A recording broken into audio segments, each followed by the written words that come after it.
Here we are today with Port Moody City Councillor Amy Lubik. And welcome, Amy, and thank you so much for joining us today.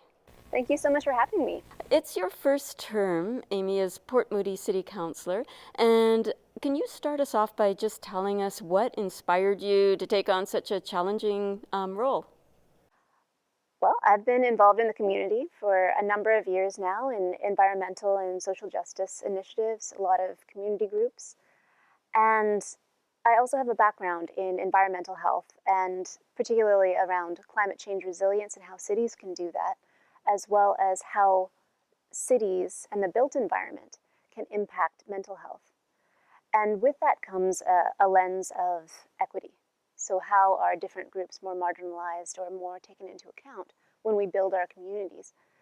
And I felt that I wasn't hearing those conversations being had in our civic halls. And so I really wanted to get involved and see if we could change that conversation to bring more of an equity lens and a climate justice lens, and also look at more at evidence-based policy as far as things like housing go. Because we know there are a lot of communities that are doing really great things. How can we mirror them here, or would they work here? Or at the same time, do we have policies that aren't working? So those are some of the reasons that I wanted to run. Well, thank you. And I know you have a long history in social justice and environmental justice advocacy, and you also have a science-based background.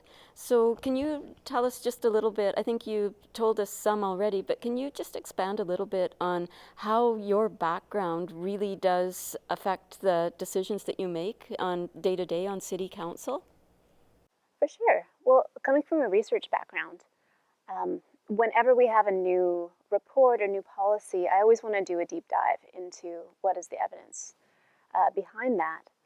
From particularly my own background, when it comes to climate change, the way we build our cities can really have a huge impact on how climate change impacts our residents. Where do we put facilities, or where do we equip resources for different people, and how are we looking at how people are connected? That's one of my biggest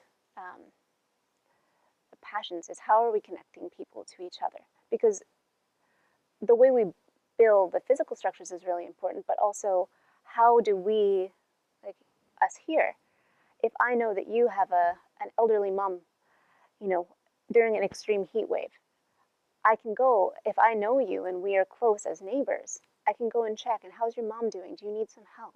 Kind of like in COVID, when we have closer communities, people tend to help each other more. And so I think having that background to bring to the table helps me with decision making, because it's always about how are the decisions that we're making impacting people's health and people's connectedness to each other, and who's being left out of the conversation. I'm going to break in for a second, because I think, Amy, I find you a fascinating specimen in terms of councillors in the Tri-City area, because I knew you prior to being a councillor. I knew that the social activism work that you did that was very appealing to me as a person. So with you on council, even though you're in a different community than I am, I find I put a lot of hope in the work that you do. And what I'm interested in is, because I see a lot of times politics is polarized. Mm-hmm. What I want to know is having someone who is progressive. I think of you as progressive. Having someone who is progressive on council. I hope you don't mind me calling you that. No, I'm pretty happy to be called progressive. So somebody who's progressive on council, are you making inroads with people who might be on the opposite end of the spectrum to you? Do you think that this is working? We have a lot of common ground. We unanimously endorsed a climate emergency declaration and tangible things to do about it, we unanimously voted to have a affordable housing task force and update all of our housing policies, including inclusionary zoning, which I was so excited about. So I think, nobody runs, or everybody runs, I should say, because they want to make a difference in their community, and we all are trying to make it a better place. We may have widely varying views about how to do that, but we all want to make our community a healthier place, if you want to put it that way. So I think being able to come together around messages of like healthy community, healthy cities, for me, I think that that's been a really good thing for our council. Do you feel that you're being respectfully heard when you come up with new ideas, or you try to put forward some of this maybe a little more progressive policy? I generally feel like I am. Like, usually we're working with each other fairly closely on different projects, so I think we get to know each other. So I generally feel pretty respected and heard when I bring policies forward. But usually I've been asking people how they feel at the same time, so you can get different perspectives and hear from city staff on how we should go about things. And like I said, I think that there's a lot of commonality of what we want to achieve as a council. So I think it's been really great, actually, to see things that we've been able to accomplish. One of the first, I think, reports I brought forward actually was from copying a city councillor in Maple Ridge, Kristen Duncan, who was amazing. And she had a policy to ask she put forward a resolution to ask the city to look at anywhere where they could do supportive housing or transition housing. And that was unanimous. I brought that, basically that same thing to our council. It was unanimously supported. So yeah, I think that there's a lot of good work that we're doing together. Excellent. And can you tell us just briefly, like, I know you've got so many roles and responsibilities as a city councillor. Can you tell us just, maybe give us an overview of some of the committees or some of the main projects that you're working on right now? Sure. I'm the vice chair of the Climate Action Committee and the chair of our Environmental Protection Committee. I'm sitting on the Healthier Community Partnerships, which is a TriCities wide organization, along with Fraser Health and a lot of the advocacy organizations in the community. I'm very excited to be the current chair of the TriCities Food Council. I'm also a director at large at UBCM. I'm sitting on the Healthier Communities Committee and the Environmental Protection Committee for UBCM as well. So on city-wise, I'm the vice chair of the Seniors Focus Committee as well, which is an amazing committee to be part of. Those folks have wonderful ideas and are actually one of the funniest committees that I've been on. Amy, we're hoping that you can tell us a little bit about the Tri-Cities Food Council that you're on, and maybe tell us a little bit about what the goal of that working group is. For sure. I'm very excited about the Tri-Cities Food Council. It came out of a discussion at the Tri-Cities Healthier Community Partnership, and it was started really with some of the group that was involved in that table, as well as a dietitian from Fraser Health, and brought in a lot of the community groups that are doing more food-based advocacy, whether that is some of the researchers at Douglas College that are looking at food security and food sovereignty, which is a big part of it as well, the farmers market, the folks who are running the community gardens, as well as a lot of the organizations that are looking at helping people who are food insecure. And SHARE, of course, is one of the big ones that is doing a lot of work in that as well. But there's a lot of community groups that are working in making sure newcomers to Canada have culturally appropriate food. So some of the goals of that project are to really bring us all together so we know what everybody is doing, how we can support each other, and also not step on each other's feet. Because if a lot of people are doing the same work, one thing that we found is we're starting to just find all the people who are doing all the great work. But we're not working together yet. So there's a lot of people doing the work, but there's not a system in place. And so part of the idea is to look into, who's doing what work where, but also how can we as cities, because there are representatives from every city council, we hope, going to be on it, because the terms of reference are still being adopted by the different cities. But what policies do we have that can support food security? And also, what policies do we have that may actually be barriers to food security? And also kind of understanding, helping the community to understand the role that food has in bringing us together as a community. We're doing an amazing project. We got a grant to look into sharing food stores with, we're working with the local immigration partnership as well as Share and others to look at some of the stories that we all have around food, because, and this came out of actually some of the racism that we saw that was amplified by COVID, to try to bring people together. So we're doing a lot of work around like understanding of food and how food really is a mechanism to bring people together, how that's integrated into us as a community, and really to make sure that we are all promoting food security in the best ways that we can. At the same time, understanding that there's a lot of intersectionality. So we can't look at food security in a vacuum. It's connected to housing. You know, so many people are spending way more than 30% of their income on housing. If you're not spending that money on food, like you may be cutting back on things that you actually need, or eating in a healthy way or a culturally appropriate way. So there's a lot of things that we need to be addressing at the same time as we are looking at food security. Can you give us some insight as to what the current status of food security is in the Tri-Cities? We are definitely struggling because of COVID. I mean, everybody is. But, you know, people are having less money right now, and people have less access to what they used to have access to.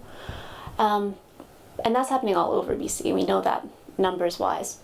One of the projects that we're doing with the Food Security Council is we're actually doing a gap analysis. We got a grant through I keep calling it a gap analysis, but we're trying to really understand, like you asked, the state of affairs of food security in the Tri-Cities.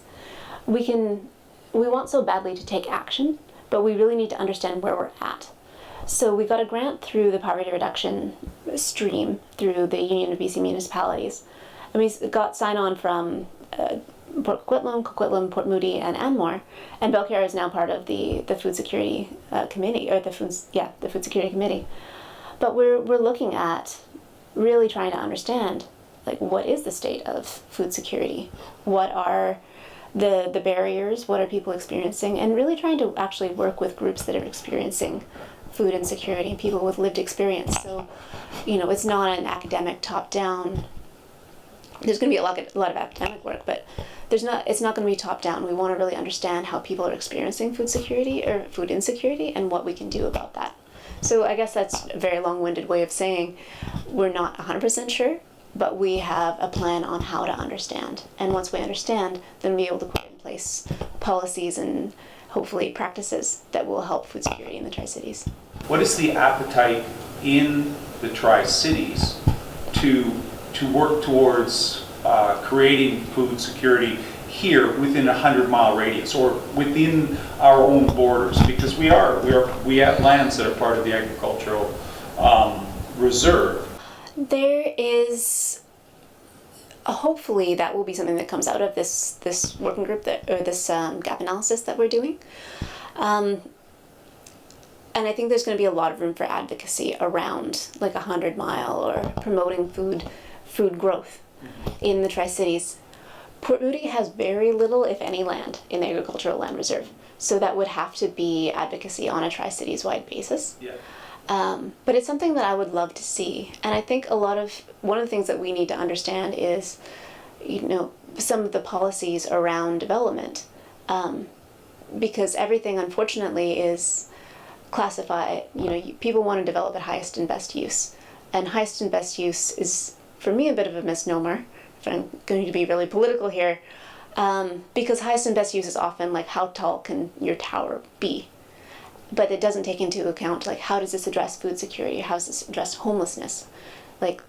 And so highest and best use on agricultural land reserve may be you get more money, more profit for doing, high density building than you do growing food.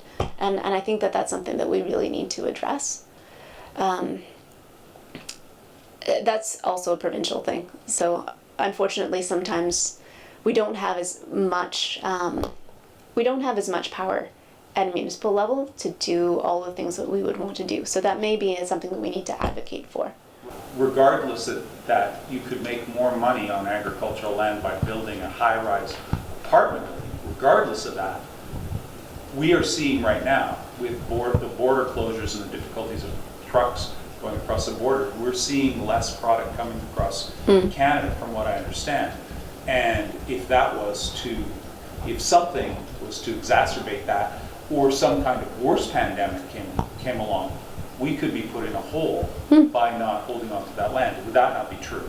That is the hope. That's definitely the hope. And I think, for me, one of the things that I hope that we're able to push is that, we are not food secure in BC. We don't produce, even if we used all of the goods that we produce, it still wouldn't have enough to feed all the folks in BC a really healthy diet.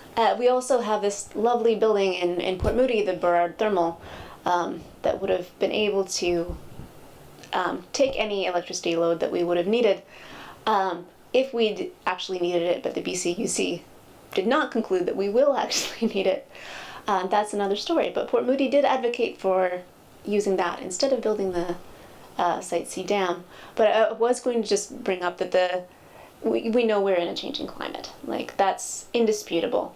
And a lot of the produce that we rely on comes from California and Mexico and places like that, which are experiencing huge wildfires, huge droughts.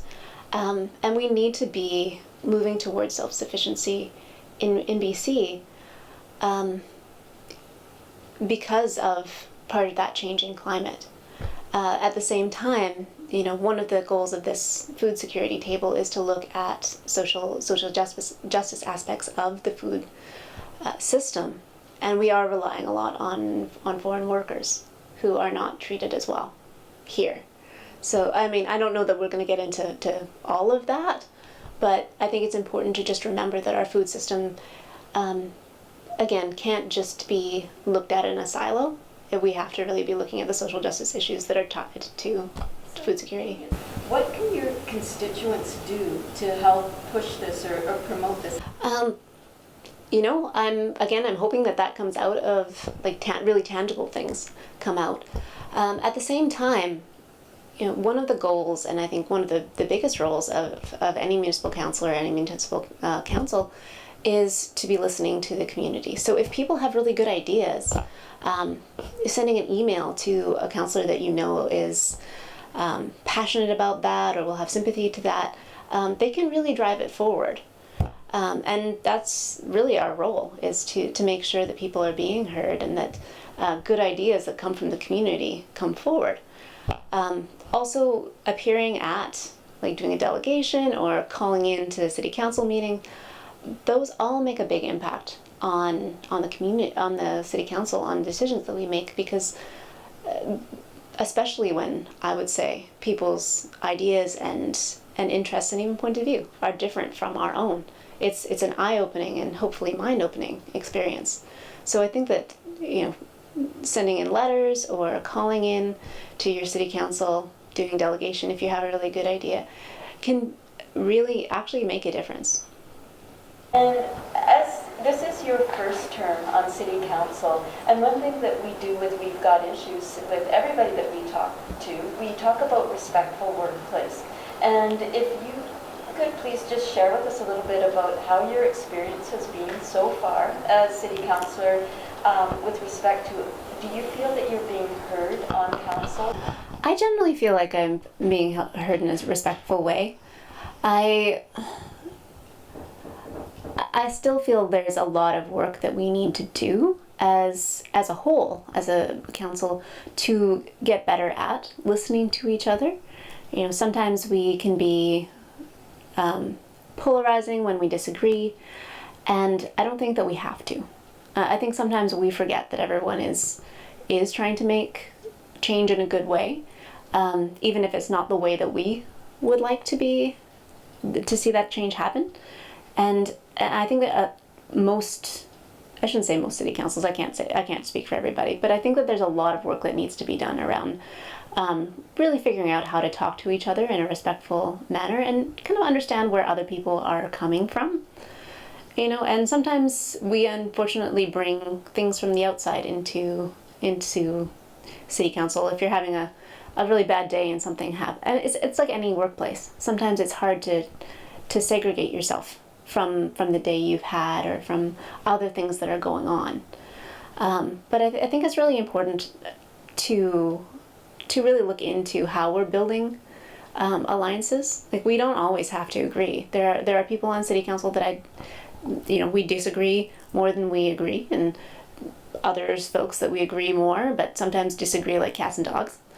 And we need to be doing that in a respectful manner. And I think that we do have a lot more work to do on that front.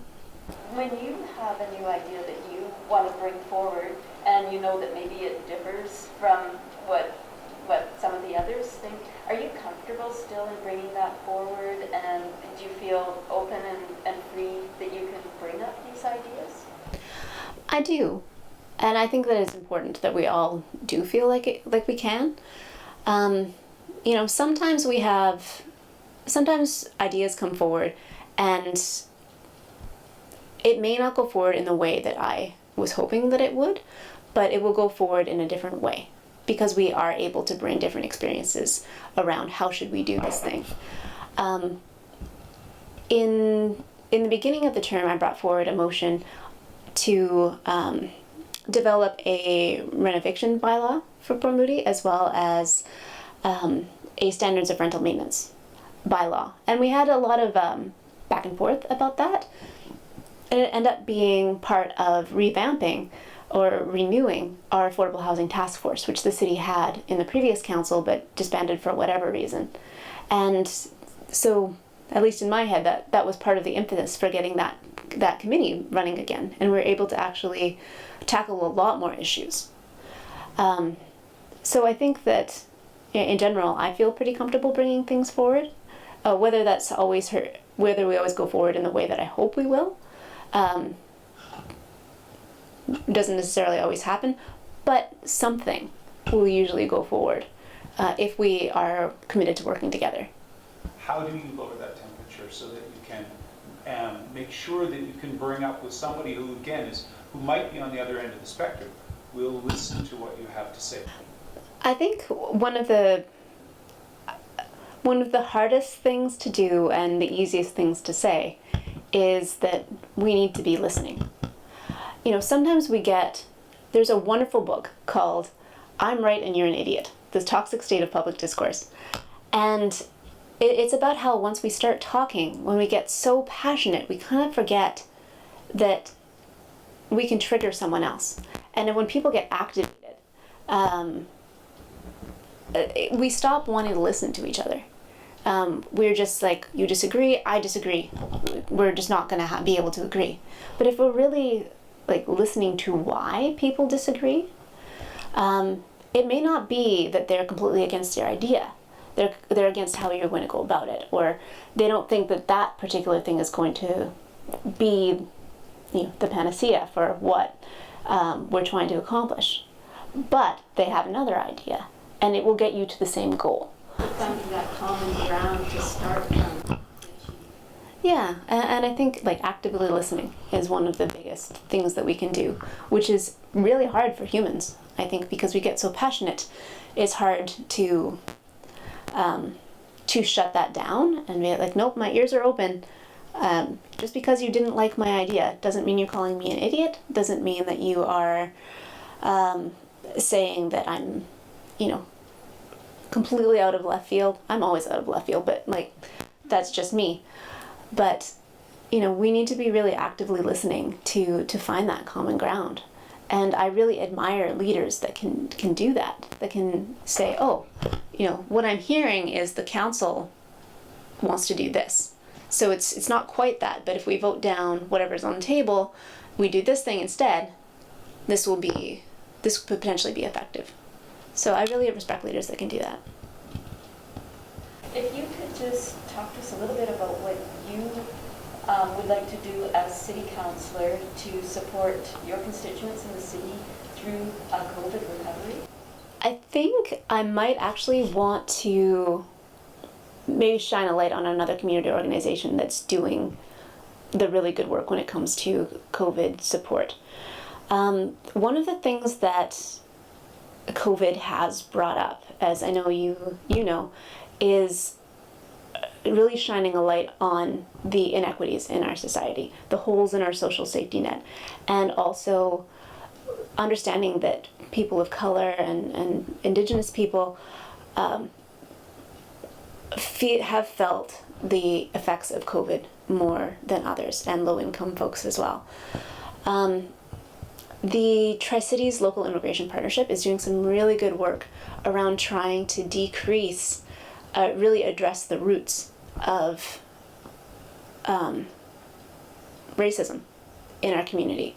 I don't think, knew how deep some of the issues are in the Tri-Cities. It doesn't, and in Canada, even, like, we tend to think that Canada does not have a racism problem, but we really do. And so I think looking at ways to really address systemic inequities and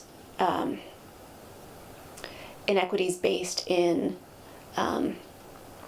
people's ethnic background is something that we definitely need to be working on. How we do that in general, I am trying to go to as many, honestly, forums that the Tri-Cities Local Immigration Partnership is putting on as possible, because I think that there's a lot more learning to do. We're trying to do some work around, or at least I hope we're trying to do some work around, like, connecting in community spaces. How do we promote that more? Allowing for businesses to use public spaces, and that's really good. But it tends to benefit people who are already affluent, and we need to be looking at the barriers and how to support those people who aren't. And yeah, I think that that's one of the things that I hope that we can do in the community. Just really quickly, after having been on council for a while, knowing how things work, I'd just like to know what it is that you'd like to accomplish in the last I think it's the last half of your this particular term. I think in the last part of the term, some of the things that I'm hoping to work on is really around housing policy and affordability. We have a lot of policies that we've put forward, and I would like to see them come to light around things like inclusionary zoning, or actually preserving some of the more affordable housing in Port Moody. Because as we develop, we are seeing a loss, not at the same rate as other communities are, but we are seeing a loss of our affordable housing. And, you know,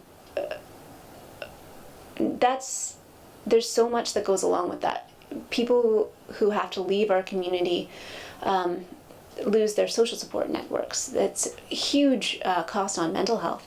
So some of the things that I want to do, as well as just seeing the policies forward that we've put in place come forward, I'm hoping that we can establish continuous funding for the Tri-Cities Rent Bank, which is going through share community services. Most rent banks go through through one city. The Tri-Cities have their own, so that makes it a little bit more challenging for the share rent bank.